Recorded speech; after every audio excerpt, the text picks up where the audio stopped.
Tenemos ese régimen de prima media con prestación definida y el régimen de ahorro individual con solidaridad. Ese régimen de ahorro individual con solidaridad y el régimen de prima media son dos regímenes que son excluyentes hoy en día. Eso es lo que tenemos en este momento. Son excluyentes, no son compatibles. eh, no, yo puedo estar afiliado en un régimen o puedo estar afiliado en otro régimen, pero no puedo estar afiliado en los dos regímenes. Eso se va a eliminar, eso es lo que no se va a tener. El régimen de prima media con prestación definida sea administrado por Colpensiones y el régimen de ahorro individual con solidaridad está administrado por los fondos privados. Em, para la financiación de la pensión de vejez en el régimen de prima media con prestación definida necesito unos requisitos mínimos, 1.300 semanas más, una determinada edad, 57 años hombres y 62 años mujeres. 57 años mujeres y 62 años hombres. El régimen de ahorro individual con solidaridad se financia, está administrado por los fondos de pensiones de Colpensión, de Colfondos, Protección, Porvenir y Escandia, y los requisitos corresponden directamente a los ahorros que se tienen para financiar directamente una pensión de vejez, esos ahorros que buscan tenerse para, bueno, pues para calcular esa pensión mínima de vejez al menos, que existe una excepción que es la garantía de pensión mínima, pero esa garantía de pensión mínima es algo, pues vuelvo y repito, es una excepción, es algo excepcional, pero en principio, pues ahí es donde sí en el régimen de ahorro individual interesa el número de semanas y la edad del afiliado. Bueno, les explicaba, entonces tenemos cuáles son los grandes cambios, y es que esos cambios significan que el fondo de pensiones que hoy en día, o los regímenes que tenemos hoy en día, pues son totalmente diferentes. Los fondos no, ya dejarán de ser excluyentes, dejarán de competir, no se tendrá ya una competencia entre estos, ya no se llamarán regímenes, sino se llamarán componentes, componente de ahorro individual, componente de prima media con prestación definida, y está conformado por cuatro pilares. Son cuatro pilares que son excluyentes y un pilar está, digamos, sobrepuesto sobre valga la redundancia, sobre el otro. El primer pilar corresponde al pilar solidario. El pilar solidario lo que busca es reconocer una renta básica solidaria a unos determinados afiliados o a unas determinadas personas. Esas determinadas personas corresponden a las personas que sean hombres de 65 años o más o mujeres de 60 años o más, que estén en unas condiciones socioeconómicas y pues de edad determinadas según la clasificación del DANE, que sean consideradas en situación de pobreza, pobreza extrema o vulnerabilidad. Esa renta básica que hoy en día se va a reconocer y calculada hoy 2024 corresponde a la suma de 223.800 pesos. Esos 223.800 pesos se van a indexar todos los años, es decir, todos los años se les aplicará el IPC y se irá incrementando conforme al IPC. Em, Determinadas personas, y ya lo vamos a ver a continuación, un poco más sus características. El pilar, y bueno, ¿con qué se financia? Pues se financia con todos los aportes que se harán al Fondo de Solidaridad Pensional, más los impuestos de las personas. Tenemos entonces el pilar semicontributivo. El pilar semicontributivo corresponde a unos determinados afiliados que sean los hombres con 65 años o más, las mujeres con 60 años o más, y que hayan cotizado y que hayan estado pues en algún momento afiliados al sistema de pensiones, al pilar contributivo, cotizando al menos entre 300 semanas y 999 semanas.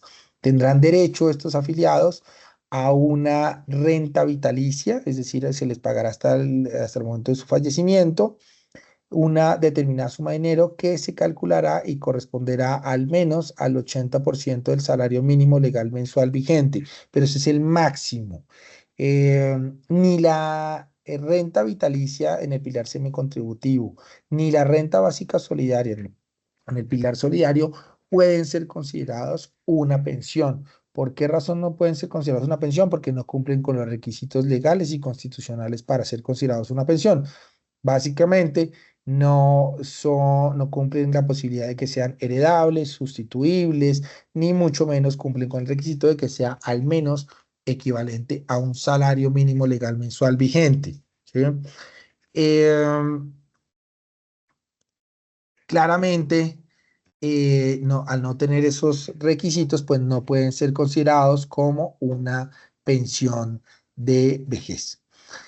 Em, Asimismo, tenemos el pilar contributivo. El pilar contributivo cobija a los trabajadores, dependientes o independientes, o a todo tipo de cotizantes. Ya no solamente será a todos solamente los trabajadores, sino a todo tipo de cotizantes. Recuerden que también estarán los que tienen una renta vitalicia, la renta vitalicia, qué pena, la renta, los rendimientos financieros.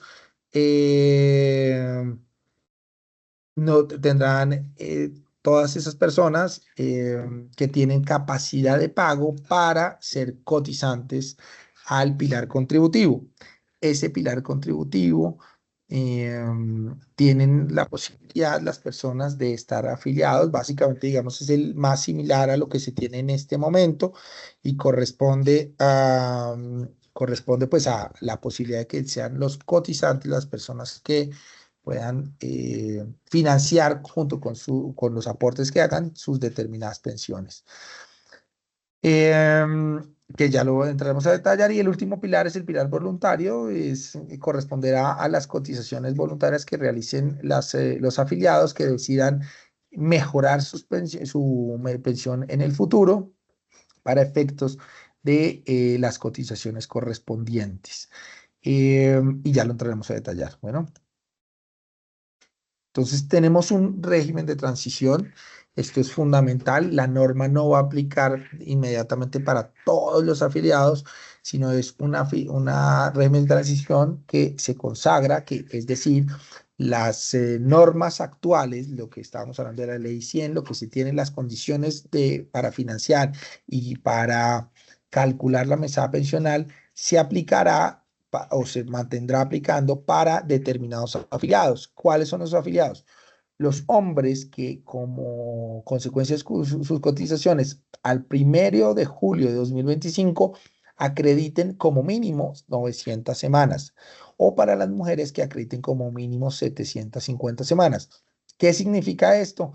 Que esos afiliados, los que tengan hombres 900 semanas o más al 1 de julio de 2025, o las mujeres 750 semanas o más, continuarán causando y se podrán pensionar en el futuro con fundamento en las normas actuales. Es decir, si esto lo llevamos a un escenario real, más o menos los primeros afiliados con esta nueva normatividad en materia de pensión de vejez se estarán pensionando más alrededor del 2067 o 2070.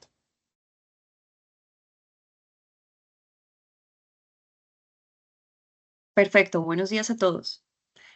Como lo había ya anticipado Juan previamente cuando iniciamos la conferencia, eh, dentro de estos dos regímenes que en la actualidad coexisten, que son los que trae la Ley 100 de 1993, había una posibilidad de traslado entre los regímenes público y privado hasta antes de cumplir 10 años de la edad que se requiere en el régimen público. Es decir, que si no se ejercía ese derecho de traslado entre regímenes hasta antes de cumplir los 52 años para los hombres, es decir, faltándole 10 para los 62 años en que se pensionan, y hasta antes de los 47 para las mujeres, se cerraba en ese momento la posibilidad de cambiarse entre estos regímenes. Esta reforma pensional consagra la posibilidad de que aquellas personas que están a menos de esos 10 años de cumplir la edad de pensión tengan hasta 2 años a partir de que se expida la ley o la reforma pensional para trasladarse entre esos regímenes, siempre y cuando tengan los hombres más de 900 semanas y las mujeres más de 750, como lo habíamos explicado previamente. Aquí lo importante para esa ventana de traslado que se abre con esta reforma pensional es la fecha de la expedición de la ley, que es muy diferente a la fecha que nos acaba de indicar Juan Fernando, que es la fecha de entrada en vigencia. ¿Correcto? Es decir, al momento en que la ley sea expedida y sancionada, se abrirá esta ventana de los 2 años para trasladarse entre regímenes y poder acceder al uno o al otro dependiendo de los números de semanas cotizadas y la edad que se tenga. ¿Perfecto?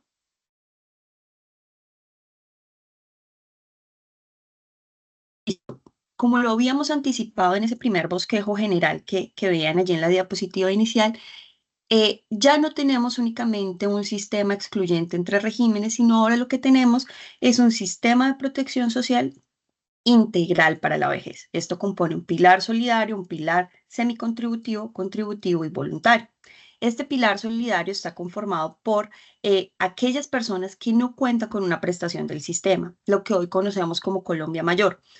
Este monto que recibirán ellos no es una pensión, sino una prestación que en este caso oscilará entre los 223.800 que corresponde a esa línea de pobreza extrema, que es un dato que normalmente certifica o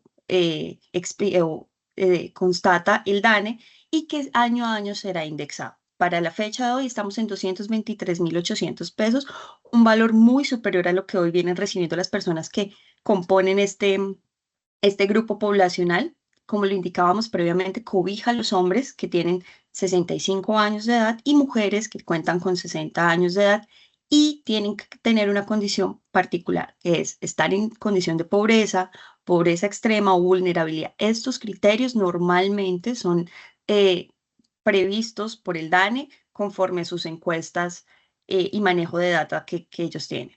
Incluye a los hombres, también aquí en una particularidad, que con 55 años de edad tengan una discapacidad o las mujeres que con 50 años de edad cuenten con una calificación de pérdida de capacidad laboral igual o superior al 50. Esto hoy, de cara a los análisis que uno hace como abogado normalmente, representa una disparidad de criterios y genera una ambigüedad, porque no es lo mismo la calificación de discapacidad que hoy se le pide a los hombres si quisieran acceder a este pilar solidario que contar con una PCL para las mujeres. La discapacidad, como bien lo ha dicho la Corte Constitucional y como está consagrado, en la Convención de las Personas con Discapacidad, es un criterio que evoluciona. La discapacidad es un criterio subjetivo y ese criterio subjetivo es el que le vamos a pedir a los hombres para que accedan a este pilar solidario.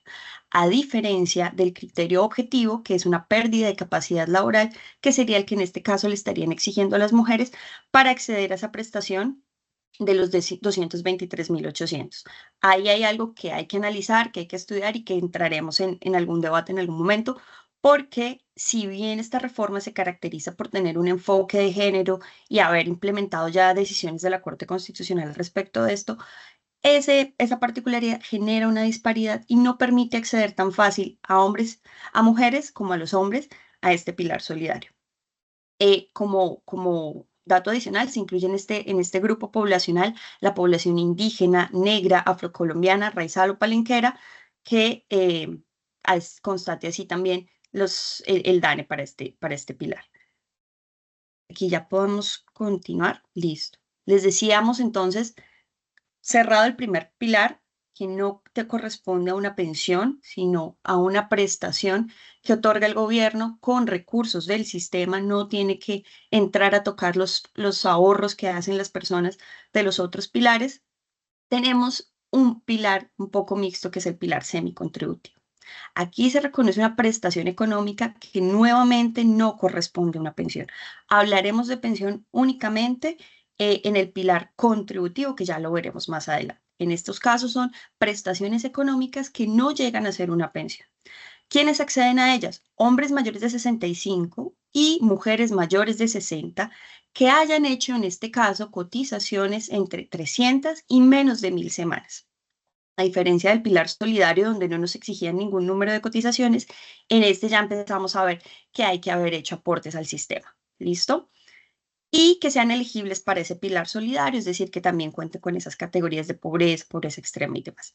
A ellos les será entregada una renta vitalicia que se va a calcular con el valor de los aportes efectuados y se podrá complementar con el valor que reciben en el pilar solidario.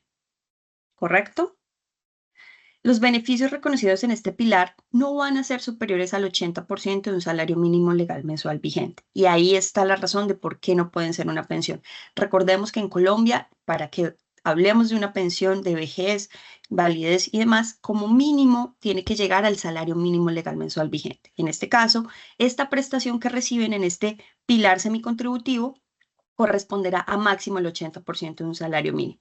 Y no es sustituible ni por muerte.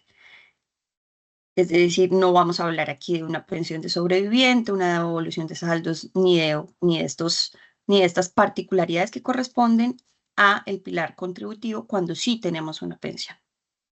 Lo que sí puede pasar es que si no se llega a las 300 semanas, que es el primer requisito que me pide el sistema para acceder a este pilar semicontributivo, lo que se podrá hacer es una indemnización sustitutiva o una devolución de saldos según corresponda y lo que en el componente que haya ahorrado el, el cotizante. Importante, a partir del 1 de enero del 2036, el rango de semanas para los hombres estará entre 300 y menos de 1.300. Esto va a resultar relevante al momento de acceder a las prestaciones. ¿Correcto? Si quieres, aquí ya. Sí. Bueno, Perfecto. entonces tenemos vimos los primer pilar, lo del primer y segundo pilar, el solidario y el semicontributivo. Ahora miremos el pilar contributivo, que es, digamos, el que corresponde a lo respectivo a los afiliados que cotizan. Básicamente, este pilar contributivo lo que genera es, o quienes están afiliados, quienes van a estar afiliados a ese pilar, corresponde a todos los afiliados. Aquí ya no importa, absolutamente todos los afiliados que coticen obviamente, entre mínimo un salario mínimo y máximo 25 salarios mínimos. Esto no significa que las personas que deben en salarios superiores a 25 salarios mínimos no estén acá, ¿no es cierto? Entonces es absolutamente todas las personas que tienen capacidad de pago, bien sea porque son trabajadores dependientes, bien sea porque son trabajadores independientes, rentistas de capital, es decir, o que decidan afiliarse al Sistema General de Pensiones colombiano, van a estar en el pilar contributivo siempre y cuando tengan esa capacidad de pago, ¿sí?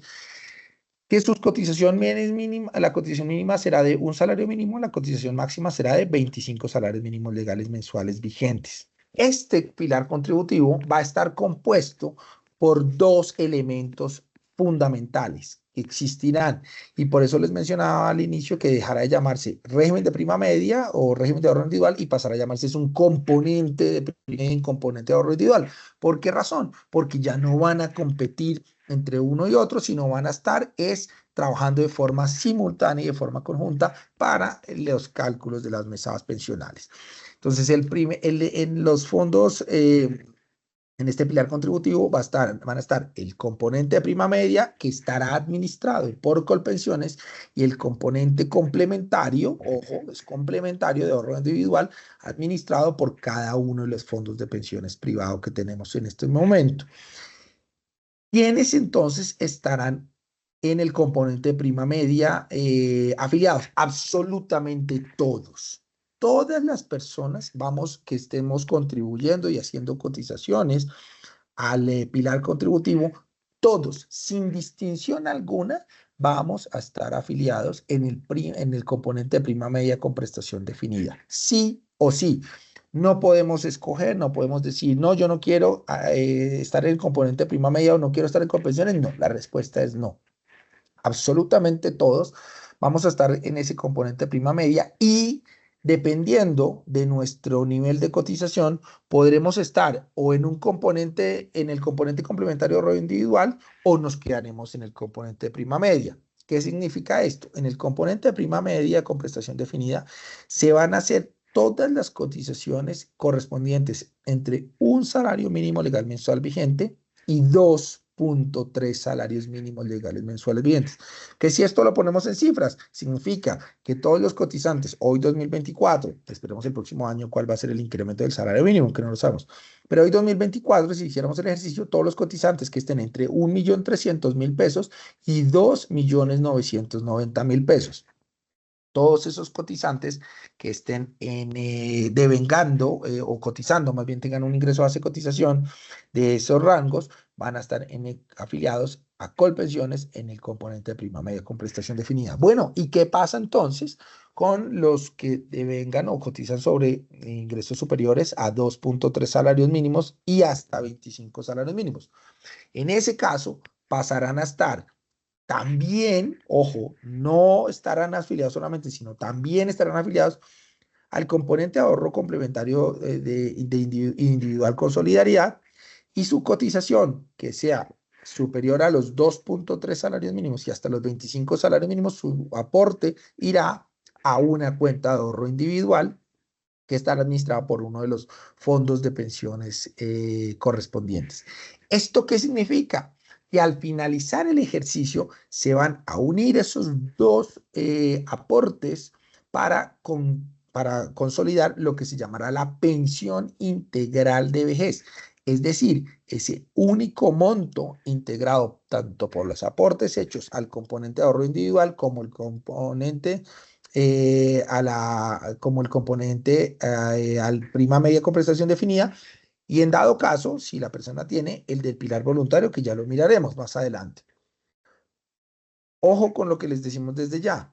Todas las cotizaciones entre 1 y 2.3 salarios mínimos, el aporte correspondiente, que seguirá siendo del 16%, se irá una parte a administrarlo por Colpensiones, y las cotizaciones superiores a 2.3 salarios mínimos se irán administradas para los fondos privados en una cuenta de ahorro individual, que se conformará al final del ejercicio en un único monto, una única suma, para financiar la pensión integral de vejez. Bueno, tenemos entonces lo siguiente, como les mencionaba.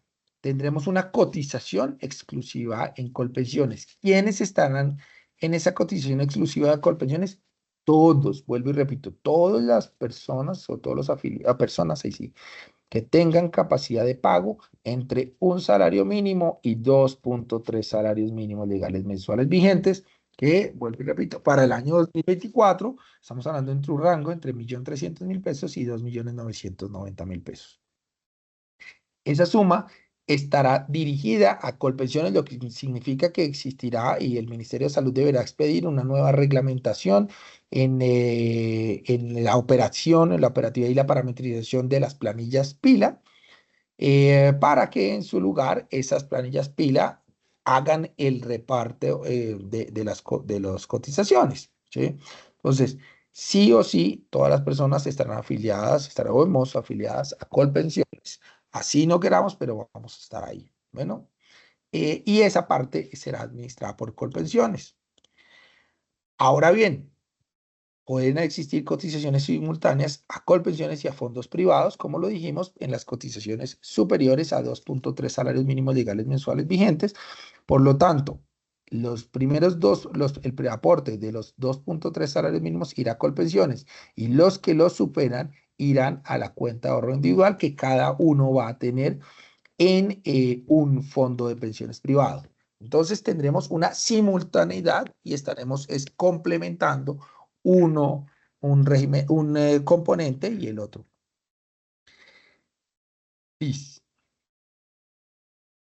Listo. Como les comentábamos, vamos a tener precisiones sobre qué va a pasar con esta nueva reforma. Quienes cotizan a Colpensiones sobre ese IBC superior a los 2.3, es decir, los que conviven en ese primer piso de la pirámide y en ese segundo, porque su ingreso base de cotización supera los 2.3 salarios mínimos, tienen 6 meses a partir de que se expida la norma para seleccionar de manera libre y voluntaria el fondo privado al cual irá el valor superior de esas mesadas, de ese ingreso base de cotización, ¿correcto? Es decir, si hoy alguien que tiene un ingreso superior a 2.3 salarios mínimos y cotiza de manera exclusiva en Colpensiones, una vez se expida la norma, tendrá 6 meses para elegir ese fondo privado del componente de ahorro individual para enviar el valor restante de sus cotizaciones. En caso de que no se haga, el gobierno lo asignará de manera aleatoria. ¿Listo? Los contratantes, y esto es otro ítem que resaltamos, es normalmente el empleador tiene la obligación de realizar los aportes a pensión de sus trabajadores. Y con aquellos que tienen esos contratos de prestación de servicios no existe esta obligatoriedad, sino que recae en el contratista el pago de los aportes. Con la reforma, lo que se busca es que los contratantes también tengan a su cargo el pago de los aportes a pensión de los contratistas de prestación de servicios. Eso va a generar algunas modificaciones en la dinámica normal de las cotizaciones que hoy venimos haciendo respecto de estas personas que nos prestan servicios de manera independiente. Algo importante y relevante, y como lo señalaba inicialmente, esta es una reforma que tiene un enfoque de género. Entonces se abre la posibilidad para que mujeres con ingresos inferiores a un salario mínimo y que no tengan una vinculación laboral formal o contractual puedan ser beneficiarias de eh, del pilar contributivo. ¿Correcto? Aquí que puedan hacer cotizar sobre la base de un salario mínimo sin necesidad de cotizar de manera obligatoria en salud, tema que hoy no teníamos previsto en el sistema actual y que con la reforma se abre la posibilidad también para las mujeres con esta condición. Tenemos una prestación anticipada de vejez que pues, nuevamente no es una pensión. ¿Listo? Es una prestación anticipada en donde al haber cotizado como mínimo 1000 semanas, los hombres tener 65 años y las mujeres tener 62, con corte al 1 de enero del 2036, se podrá obtener la pensión, una prestación anticipada de vejez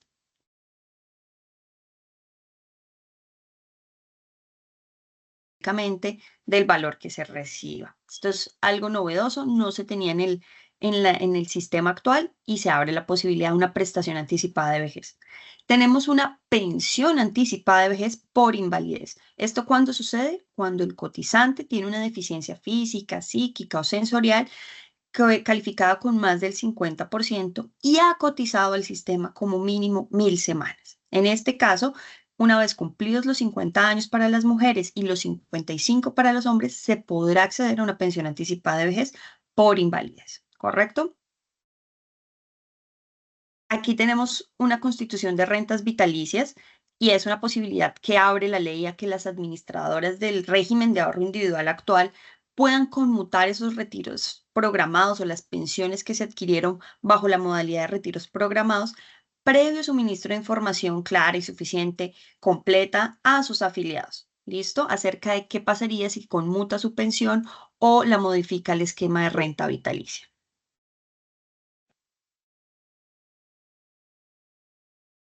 Bueno, dentro del tema del pilar contributivo vamos a encontrar también la pensión familiar. Creo yo que esto, honestamente, y ahorita les iremos dando unas conclusiones, pero creo que esta nueva regulación de la pensión familiar es, en mi parecer, lo más apropiado, lo mejor hecho en esta reforma, realmente. Básicamente, ¿por qué?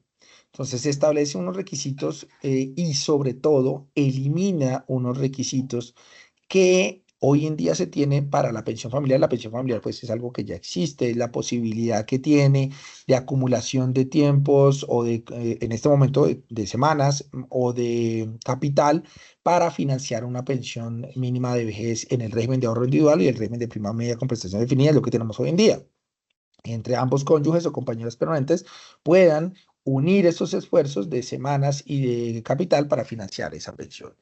Pero una de las grandes problemáticas, o quizá la principal problemática que se tiene hoy en día para financiar, para lograr la pensión familiar, corresponde al requisito de que los ambos afiliados, ojo, no uno o el otro, sino ambos afiliados, deben acreditar que mínimo el 25% de ese 25% de las semanas cotizadas, es decir, mínimo 375 semanas, deben haber sido cotizadas antes de los 45 años. Ese mínimo de 375 semanas en el régimen de prima media, les somos muy honestos, muy francos, ha sido muy difícil de causar para multiplicidad de personas. Es decir, que entre los 18 años y los 45 años hayan cotizado esas 375 semanas.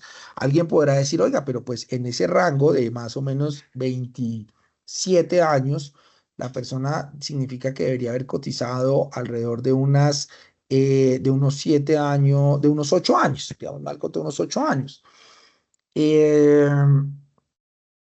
la respuesta es normal que una persona en esos 27 años, entre los 18 y 45, haya cotizado 8 años, es posible, pero como esto se le apunta a personas que realmente pues, no han sido muy juiciosas cotizando o han hecho cotizaciones de forma intermitente o tienen trabajos, negocios, las personas que conducen taxi, Uber, bueno, ese tipo de eh, personas con capacidad de pago, pero que normalmente cotizan de forma intermitente. Pues lograr esas 375 semanas ha sido una gran dificultad. Con la reforma se elimina ese requisito. No sé si lo hicieron a propósito o no, realmente lo desconocemos y si se hizo a propósito o fue un error o de pronto se les pasó o qué pasaría, pero es una gran posibilidad. ¿Por qué razón? Porque no se va a establecer ese límite. Entonces ese requisito se elimina, lo que significa que no habrá un mínimo de cotizaciones en... en un determinado periodo. Ahora bien, ¿qué ocurrirá entonces?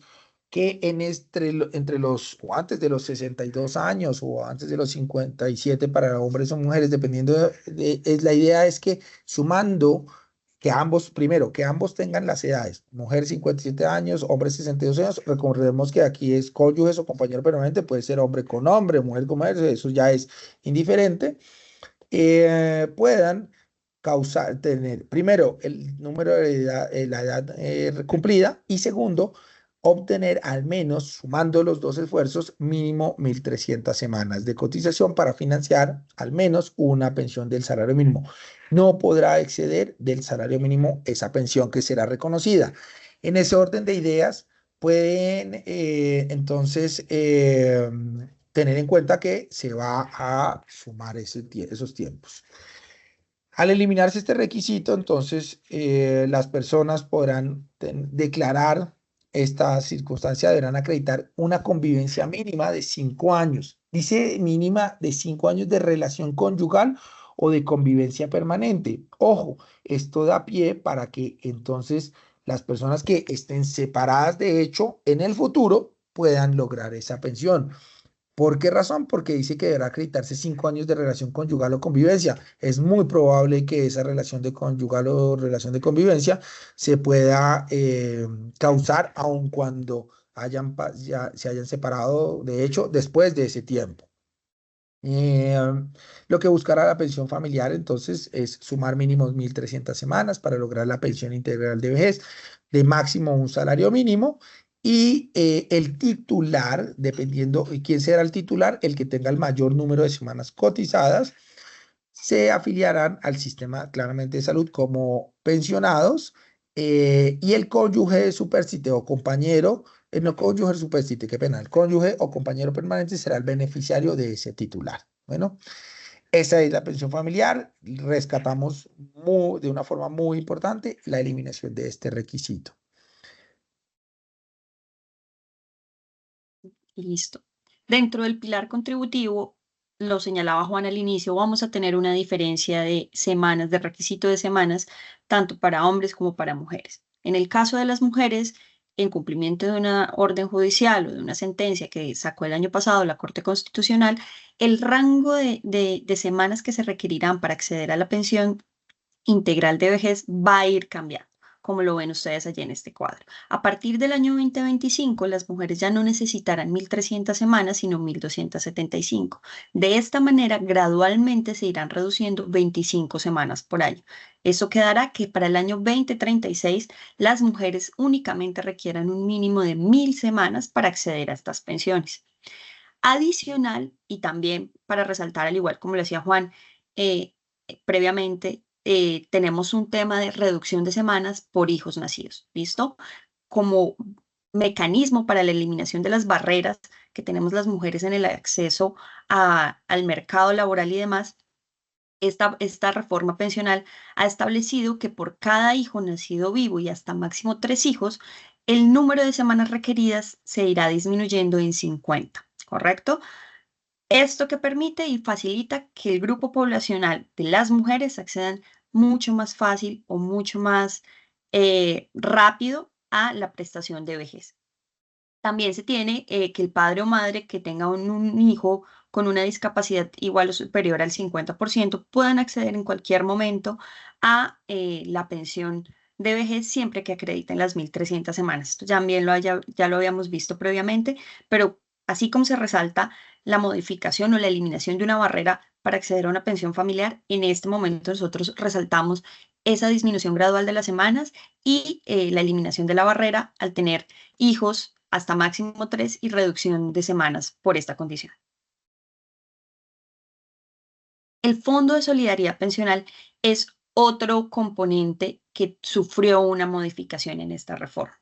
Recuerden que en la actualidad el aporte del Fondo de Solidaridad empezaba en 1% y con la reforma, si lo ven allí, va a tener un aumento del 0,5, es decir, desde 4 salarios hasta 7 salarios iremos aporte al Fondo de Solidaridad Pensional del 1,5% y así aumentándose hasta ingresos iguales o superiores a 20 salarios mínimos, donde el aporte a este fondo será del 3%. Importante y que resaltamos, las pensiones que también aportan a esta subcuenta, que sean entre 10 y menos de 20 salarios, contribuirán al Fondo de Solidaridad Pensional en la subcuenta de subsistencia en un 1%. Y aquellas pensiones que sean superiores a 20 salarios aportarán a este fondo en un 2% para la misma cuenta, ¿correcto? Es decir, aquí tuvimos modificaciones importantes en cuanto al valor o al porcentaje que veníamos aportando y que a partir de la reforma se modificará y aumentará un 0,5% hasta llegar a 3%. Eso que mencionas ahí, Liz, es súper importante porque significa, para que todos los que nos están escuchando, que todos los trabajadores dependientes, independientes, no importa, o sea, más bien, entonces todos los afiliados que hoy en día cotizan más de 4 salarios mínimos, tendrán ese aporte empezar a ser adicional que podrá incrementarse entre un 0,5% hasta un 1% adicional. Así como lo mencionaste, Liz, el Fondo de Solidaridad, el aporte pensional el aporte al Fondo de Solidaridad Pensional es un máximo del 2%, dependiendo del rango de cotización después de 16 salarios mínimos. Hoy en día tendremos hasta un 3%. Es decir, se incrementará en totalidad un 1% más para los afiliados con cotizaciones superiores, iguales o superiores a 20 salarios mínimos. Y no hay que dejar de lado que los pensionados que tienen cotizaciones, que tienen pensiones, mensajes pensionales, iguales o superiores a 10 salarios mínimos, también se le cotiza al Fondo de Solidaridad, se le hará un descuento del 1% y pensiones superiores a 20 salarios mínimos tendrán un descuento del 2%. Correcto. En el mismo pilar contributivo, como lo hemos venido trabajando y explicando, hay unas características también adicionales y unas particularidades. Ahora, algo que no cambia, algo para tranquilidad de todo el mundo, y es que sigue existiendo o se reafirma la justa causa del empleador para, primero, terminar el contrato de trabajo como justa causa y segundo, la posibilidad que tiene el empleador de solicitar la pensión de vejez en nombre del trabajador.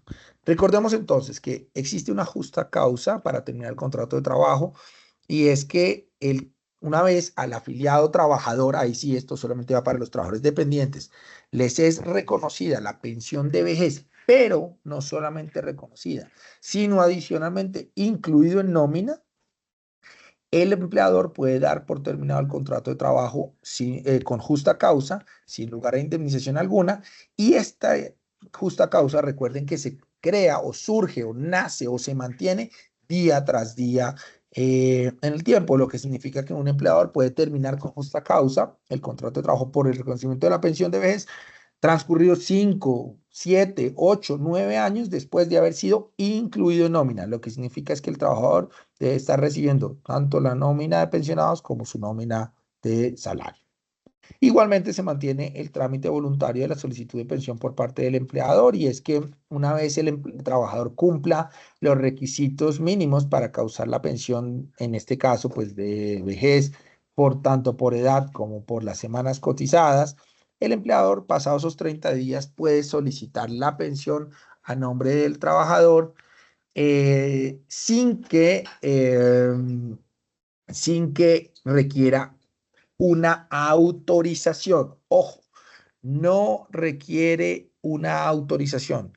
El empleador lo único que va a requerir es un aviso. Le notificará al trabajador, señor trabajador, usted no quiso solicitar su pensión, yo lo voy a hacer por usted, siempre y cuando hayan pasado 30 días después del cumplimiento de la totalidad de requisitos. Bueno, esa es una segunda particularidad. Una tercera particularidad en el pilar contributivo corresponde a la cotización y se incluye una posibilidad que se tiene hoy en día desde el año 2013 y es la cotización para los trabajadores por tiempo parcial. Aquí se complementa, o más bien se incluye también dentro de esta reforma algo que ya existe y es que las personas que trabajan de forma parcial, que trabajan por periodos vinculados por días o periodos inferiores a un mes, puedan hacer cotizaciones al sistema de pensiones siempre y cuando, entonces, de una forma que ya hoy en día se tiene. Si trabajan entre 1 y 7 días al mes, cotizarán lo equivalente a una semana mínima, a una semana mínima. Si trabajan entre 8 y 14 días al mes, lo correspondiente a 2 semanas mínimas, a 2 cotizaciones mínimas semanales, o sea, 2 semanas mínimas de cotización. Entre 15 y 21, 3 semanas mínimas y más de 21 días, cotizarán las 4 semanas, es decir, el mes completo. Recordemos que la cotización de cada una de estas semanas está tarifada en lo correspondiente al valor de una semana mínima legal vigente, es decir, el salario mínimo dividido entre 4. ¿Sí? Dividido entre 4 y ahí hallarán la cotización equivalente a esa semana mínima de cotización. Y bueno, con esto se cierra un poco lo que corresponde al pilar contributivo. Recordemos que entonces hemos hablado del pilar solidario, del pilar semicontributivo, del contributivo y por último aparece el pilar de ahorro voluntario. Este es un pilar que está incluido dentro de la reforma, pero no tiene una reglamentación. Lo deja sujeto a que el gobierno nacional expida una gran reglamentación. ¿A qué corresponde el pilar voluntario? Básicamente a todas las cotizaciones que las personas deseen realizar de forma complementaria a su pensión de vejez. ¿Esto qué significa? Que si yo estoy cotizando, estoy en el pilar contributivo, claramente. En ese pilar contributivo cotizo, por ejemplo, por una base de 2,3 salarios mínimos máximo o de 2 salarios mínimos. Significa que estoy en el componente de prima media cotizando con pensiones. Pero de pronto yo tengo unos ingresos paralelos por algún CDT, por algún trabajo, por algún negocio que tengo los fines de semana en mi casa y bueno, y tengo unos ingresos, tengo una tienda, tengo un negocio de ropa, tengo un negocio de un carro, lo que quiero. Y quiero disponer de esos recursos para utilizarlos y mejorar mi pensión de vejez. Para eso está el pilar de ahorro voluntario. ¿Qué significa todo esto? Lo que hoy en día conocemos como los planes de ahorro voluntario, o los diferentes planes de ahorro voluntario que están consagrados en los fondos de pensiones. Entonces, recordemos que si yo quiero hacer cotizaciones voluntarias a un fondo de pensión, yo puedo ir y abrir una cuenta de ahorro de un plan voluntario, hacer cotizaciones adicionales para complementar mi pensión de vejez, que eso tiene unos beneficios tributarios que son muy importantes. Ahora, ¿qué se establece en la nueva ley? Que aún no ha sido sancionada. El presidente ha mencionado que el próximo 16 de julio en la Plaza de Bolívar, aquí en Bogotá, va a firmar y sancionar la ley, lo que significa que en ese momento entrará a existir como ley y recuerden ahí sí la ventana de traslados pensionales que ahorita miraremos o lo que había mencionado Liz, que será muy importante porque será contado a partir de esos 2 años desde ese momento de sanción presidencial. Adicionalmente, esta nueva reforma establece que estos son recursos inembargables y pues lo que buscan estos recursos de este pilar es complementar los requisitos de semanas para adquirir la pensión de vejez en el pilar contributivo. Por ahora eso está sometido a reglamentación. No sabemos qué significará entonces que sean para adquirir las semanas. Es decir, yo he hecho unas cotizaciones allá en esa cuenta de ahorro en un fondo de pensiones voluntario. Significa que yo podré transformar esa plata, que es plata, en semanas. ¿Cómo? No lo sabemos porque estará sometido a reglamentación. Esperemos a ver cómo lo va a establecer el gobierno. Pero básicamente el pilar de ahorro voluntario es darle una credibilidad y una existencia a lo que hoy en día existen los planes de ahorro voluntario en los fondos de pensiones, en esos fondos de pensión voluntarios, donde yo hago cotizaciones que no son obligatorias, que son adicionales y que las cotizo de acuerdo a mi capacidad de ahorro y de la forma como yo desee. Entonces, para que ustedes ya vean un poquito el ejercicio real y coherente en este momento, solamente unas comparaciones. Hoy en día, si vamos a proyectar una mesada pensional en Colpensiones, ojo, esto es en el régimen de prima media, que pasaría a ser el componente de prima media, un hombre con 62 años, con 1.400 semanas de cotización y con un promedio de cotizaciones de 6 millones de pesos, se nos había escapado mencionarle unas cosas, un tema súper importante, y es que el ingreso base de liquidación no sufre ningún cambio.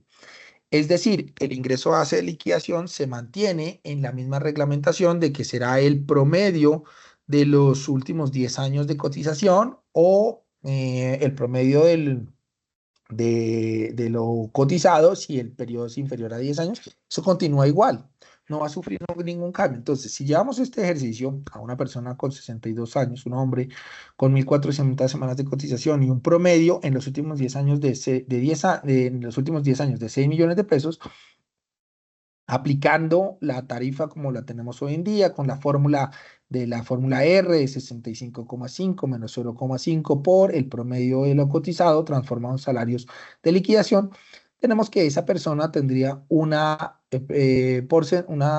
porcentaje de un monto del 66,2% sobre su promedio, entonces será de 3.972.000 pesos su pensión de vejez.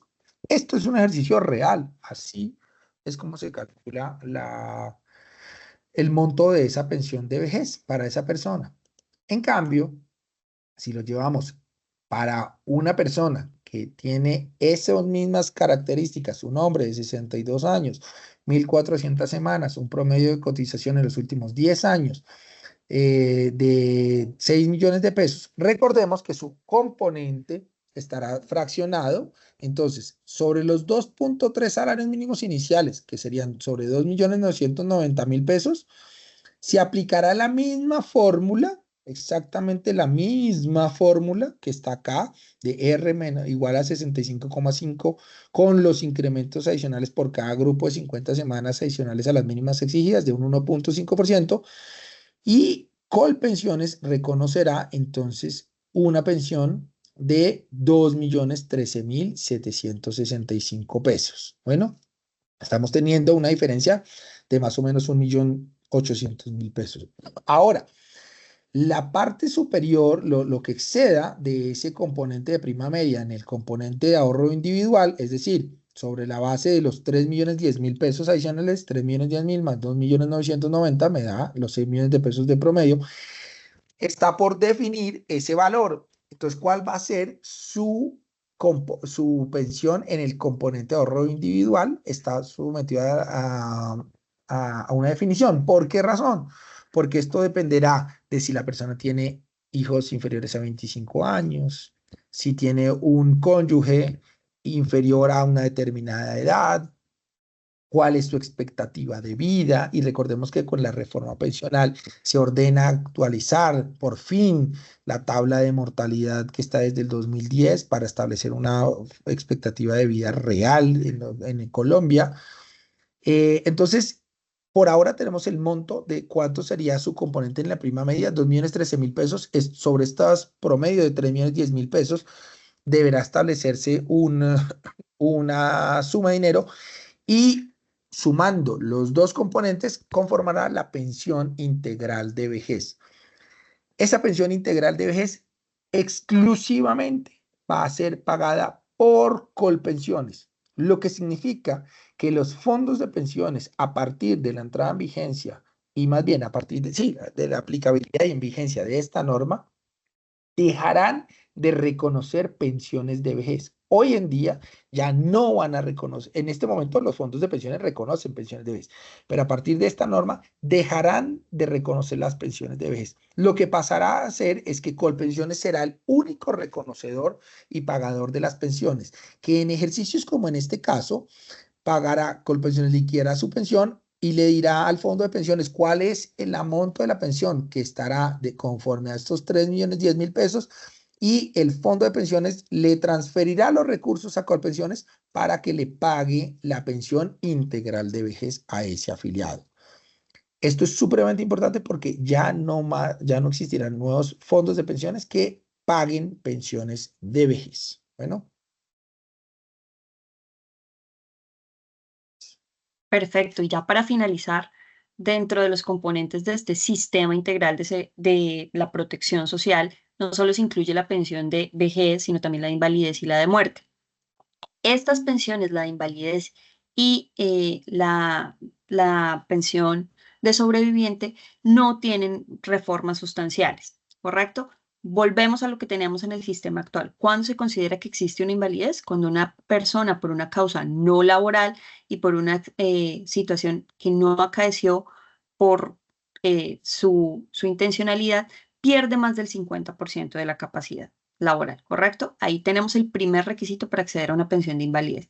El pago de esta pensión de invalidez, al igual que la pensión de vejez, y como lo acaba de mencionar Juan Fernando, estará a cargo exclusivo de Colpensiones. Se elimina los fondos privados como pagadores de pensiones. Se hará con cargo al seguro previsional o el mecanismo que diseñe el gobierno para este fin. El estado de la invalidez será revisable cada 3 años, ya sea por solicitud del pensionado o de Colpensiones, y tendrá 3 meses siguientes a la solicitud para presentarse so pena de que se suspenda el pago. ¿Qué se necesita o qué requisitos se necesitan para acreditar y acceder a esta pensión? 50 semanas en los 3 años anteriores a la fecha de estructuración de la invalidez. Ahí continuamos como lo tenemos en el sistema actual. Cuando el afiliado tiene menos de 20 años, únicamente se van a requerir 26 semanas anteriores a la fecha de estructuración. Y una tercera posibilidad es 25 semanas en los últimos 3 años cuando el afiliado haya logrado cotizar como mínimo el 75% de las semanas que se requieren para acceder a una pensión de vejez. Es decir, solo se requerirán 3 años, 25 semanas en los últimos 3 años cuando el afiliado acredite 975 semanas en estos componentes. Y finalmente tenemos la pensión de sobreviviente, que, como lo indicábamos, tampoco sufren mayores modificaciones, teniendo en cuenta supuestos de hecho. Uno es la sustitución pensional, cuando ya la persona es pensionada y fallece, y la otra es la pensión de sobrevivientes, ¿correcto? Entonces, ¿quiénes tienen derecho a esta pensión? Los miembros del grupo familiar del pensionado por vejez o invalidez, como los miembros del grupo familiar del afiliado, que es el otro supuesto. En este último caso, siempre que se hubieran cotizado mínimo 50 semanas en los 3 años anteriores al fallecimiento. Como les indicaba, cuando fallece el pensionado, lo que es una sustitución pensional y el monto del valor que se sustituye es igual al 100% de la pensión que éste venía recibiendo. Aquí no tenemos variación. Cuando fallece el afiliado y si éste ha cumplido el número de semanas mínimas para pensionarse, es decir, las 1.300 si es hombre o dependiendo la escala en la que esté si es una mujer, el valor de la pensión va a equivaler al 80% del monto que le hubiese correspondido en esa pensión integral de vejez, sin que pueda ser inferior al salario mínimo legal mensual vigente. ¿Cómo entonces tendremos el monto de la pensión de sobrevivientes? Será igual al 45% del ingreso base de liquidación, más un 2% adicional por cada 50 semanas que haya cotizado adicionales a las primeras 500. ¿Listo? Para llegar a un máximo de IBL del 75% del IBL. Hasta ahí concluiríamos con los datos o los bullets más relevantes de esta pensión, que como lo indicábamos, al igual que la pensión de invalidez, no sufre modificaciones sustanciales.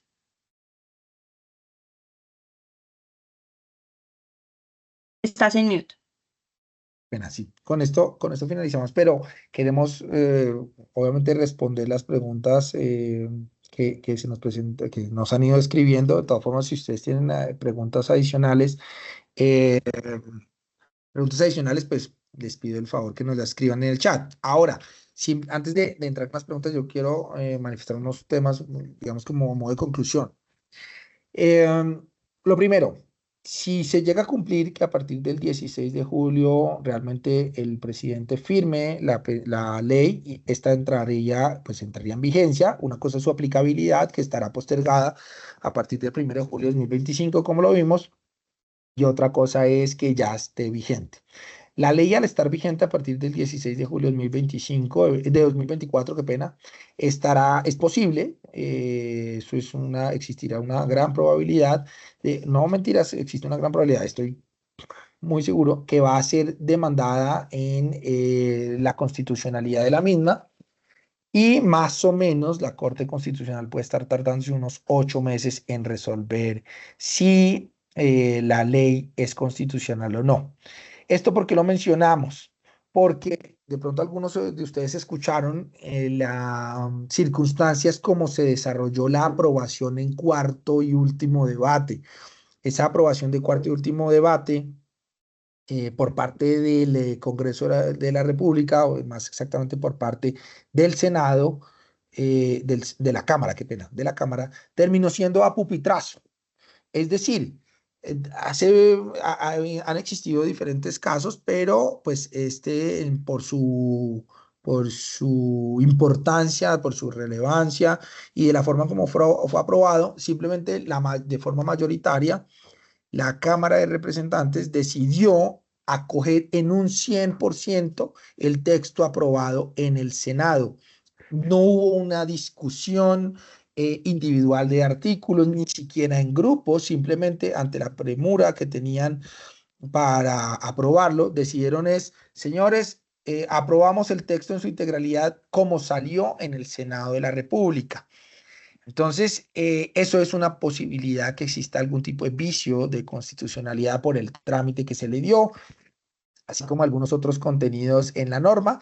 Entonces, no sabemos de pronto en el transcurso de que aquí al 1 de julio de 2025, la Corte Constitucional seguramente ya habrá tomado una decisión y quién quita que llegue a declararse inconstitucional. Si esto llegara a pasar, pues entonces la ley se cae en su totalidad y nos mantendríamos con el sistema pensional que tenemos hoy en día. Primera conclusión. Segunda conclusión. Esto es una conclusión particular y mía. Esto, por favor, recíbanlo. Esto solamente es a nombre de Juan Fernando Rico. Lo voy a decir a título personal.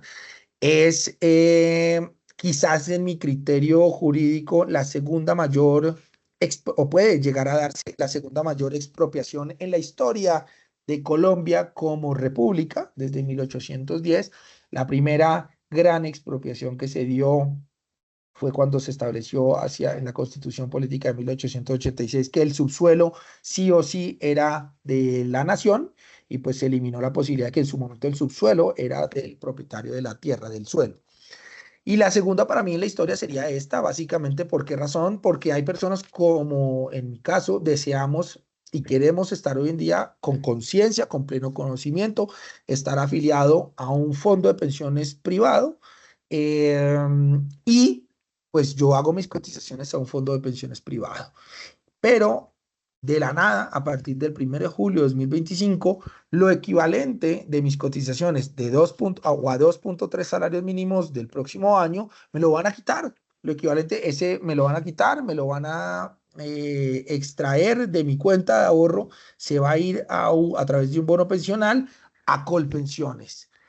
Sin ningún tipo de posibilidad que yo reproche y que yo no esté de acuerdo con eso, porque yo para eso estoy afiliado a un fondo de pensiones y quiero que el 100% de mis recursos estén en un fondo privado que sean míos, porque estando en una cuenta de ahorro individual son míos, de nadie más.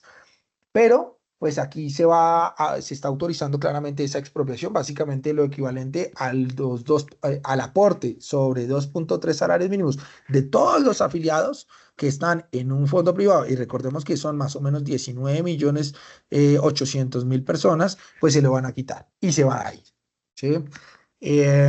No debería esto ocurrir, pero bueno, vamos a ver qué determina decidiendo la Corte Constitucional. Tercera conclusión. Esta es una reforma pensional que está pensada supuestamente sobre las bases de una sostenibilidad financiera para disminuir y evitar las pensiones realmente considerables, pensiones que superan los 10, 15 millones de pesos, y eso solamente se va a realmente a consolidar en el futuro, más o menos hacia las proyecciones que son hacia el año 2067. Significa entonces que todas las personas que se continúen pensionando de aquí al 2067 se seguirán pensionando con las normas actuales, porque la gran mayoría entrarán en régimen de transición. Entonces, empezamos a tener una circunstancia que, ¿cuál va a ser la supuesta sostenibilidad financiera que se va a empezar a proteger desde ya? Claramente ese principio no se está cumpliendo, porque si se hacen los ejercicios que ya se han hecho, pues una persona que no entra a ser parte del régimen de transición es una persona que puede estar alrededor de un hombre, básicamente alrededor de los 35 años, que tenga 800 semanas, lo significa que hasta los 62 estamos hablando que a esa persona le hacen falta más o menos 27 años para pensionarse. Entonces, no tiene mucha coherencia el cumplimiento del principio de sostenibilidad financiera porque no se va a dar. En el corto plazo, no se va a dar. Cuarta conclusión.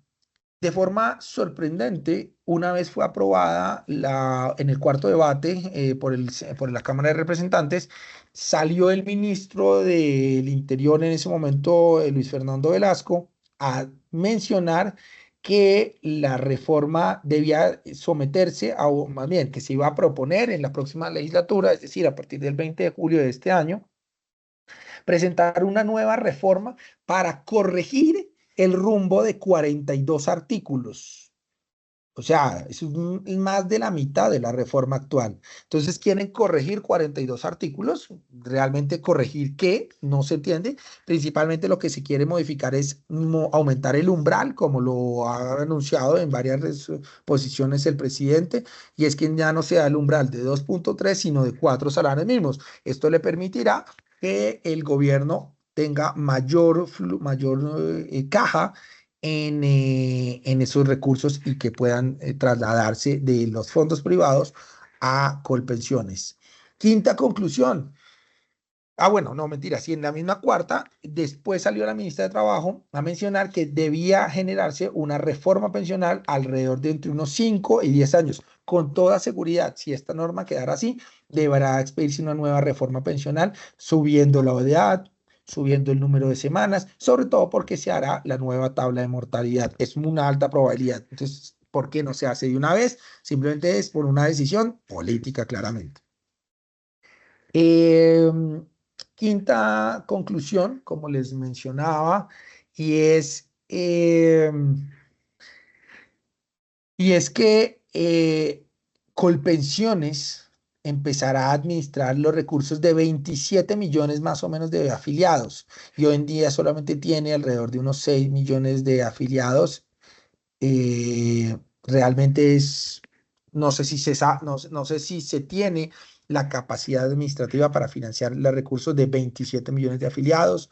Ahí hay un gran sinnúmero de preguntas. Vamos a ver qué va pasando. Y bueno, pues esperemos a ver qué termina decidiendo en últimas la Corte Constitucional. Bueno, esto era como unas conclusiones en este momento que tenía Liz para mencionar.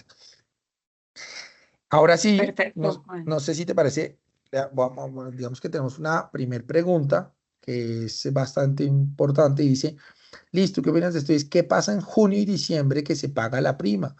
Muchos superarán en ese par de meses el tope de los 2.3 salarios mínimos, casi que todos deben tener también su fondo privado. La respuesta es sí, y no solo va a pasar cuando se pague la prima en junio y en diciembre, sino todos los componentes que normalmente generan una variación en el salario. Cuando devengan horas extras, cuando devengan recargos nocturnos, todo eso es un componente salarial que se integra en en el ingreso base de cotización y va a hacer que se supere muy fácilmente ese umbral de los 2.3. En respuesta, y a diferencia de lo que le pasa a Juan, que no le gusta cotizar en la dualidad de los componentes, la mayoría de los colombianos necesariamente vamos a tener que estar en esa dualidad de componente, tanto en el componente del régimen de prima media como en el de ahorro individual, ya sea porque se pague la prima o se paguen otros rubros y porque ese ingreso base de cotización tenga fluctuaciones mes a mes, como les indico, por pago de horas extras, por pago de recargos y demás.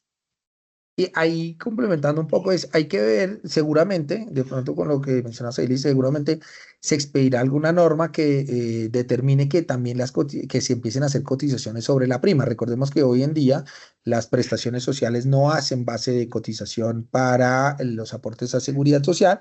Entonces, es posible, digamos que dentro de una de las formas de reglamentación que se tiene pensado, es que de pronto el gobierno determine que sobre las prestaciones sociales empiecen a hacerse cotizaciones. Por ahora, las cotizaciones los aportes, las prestaciones sociales están excluidas completamente en su totalidad de la base de cotización, pero pues para complementar la pregunta, la respuesta es esperemos que si se determina o no se determina por parte del gobierno nacional. Recordemos que muchas normas están sujetas a reglamentación.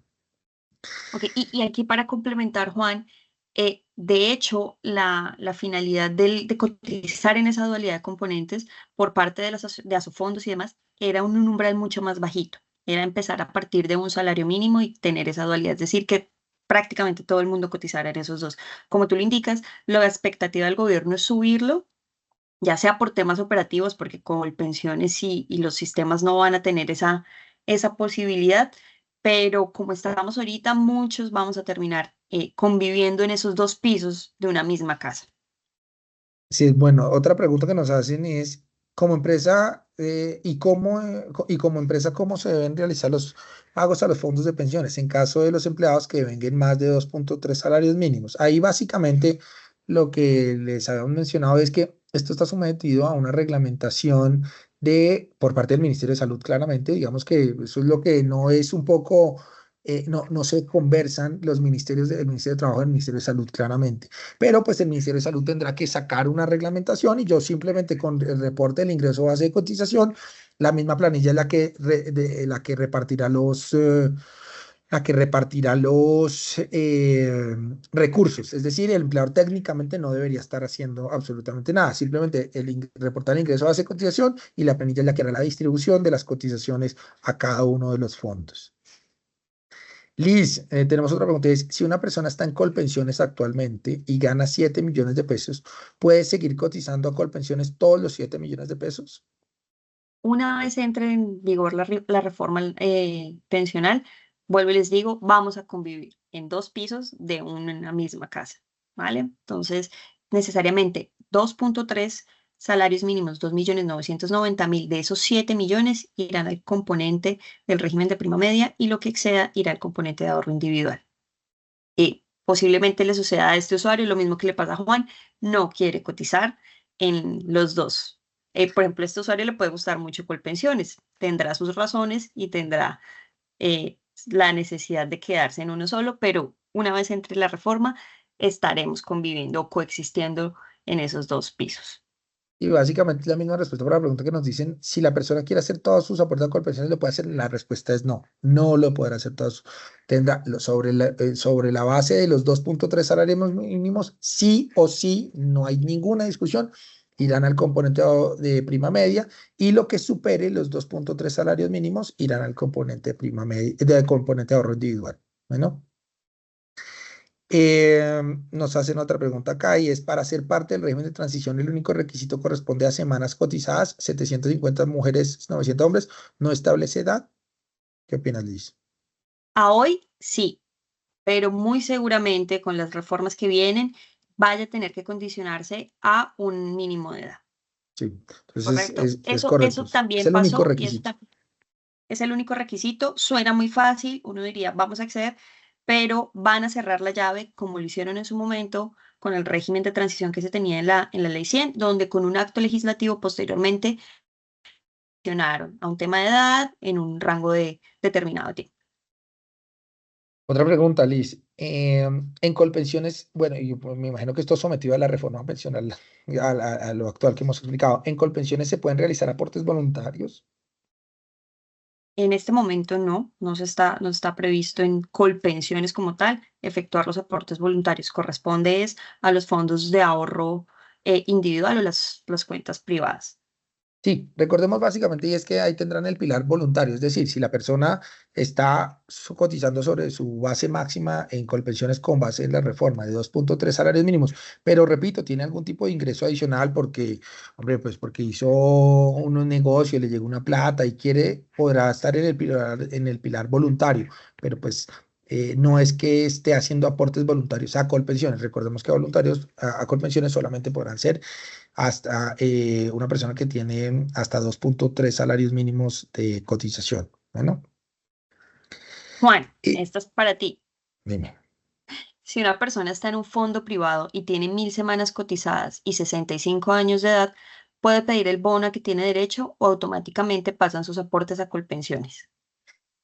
En este momento lo, en este momento lo puede hacer. En este momento sí, pues lo que haría es solicitar la devolución de saldos, siempre y cuando, ojo con una cosa, siempre y cuando las cotizaciones de esas 1000 semanas no le sumen un valor necesario para financiar directamente la pensión. Por ejemplo, les puedo decir porque hemos tenido esos casos en oficina.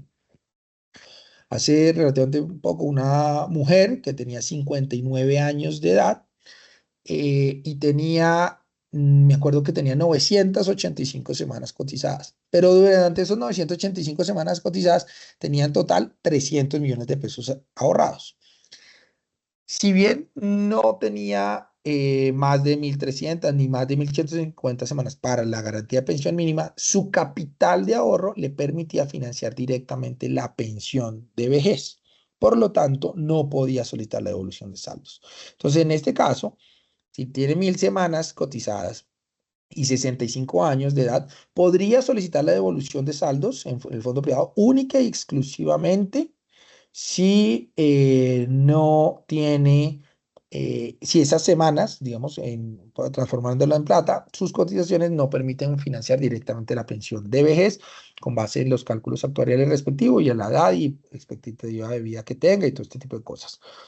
Si no cumple con los requisitos, sí lo podría hacer. Ahora, en principio, pues no tendría garantía de pensión mínima porque no tiene 1150 semanas. Por eso lo que les digo es, el único requisito en este caso sería determinar cuál es el número, cuál es el monto de las cotizaciones que tiene, cuál es el capital ahorrado que tiene. Y dependiendo de ese capital, podremos decir si sí o si no, de una forma muy certera, pues. ¿Sí? Liz, tenemos otra pregunta. Los únicos que podrían cotizar en Colpensiones únicamente es quienes queden en régimen de transición. Los únicos que pueden cotizar en Colpensiones, no, Hacia el ¿quién? futuro, me imagino que es las personas que ya no tengan, que tengan régimen de transición podrán seguir cotizando a Colpensiones únicamente. Para Colpensiones únicamente, correcto. Mientras ello no sea modificado o si estaba en el régimen de ahorro individual, en su fondo de ahorro individual. Correcto. Nos preguntan, ¿la doble consulta aún está vigente? Tanto la reforma no esté en firme, no es doble consulta, sino la doble asesoría. La respuesta es sí. Eso es un por ley y es obligatorio la doble asesoría. No hay problema, no hay inconveniente en eso. Eh,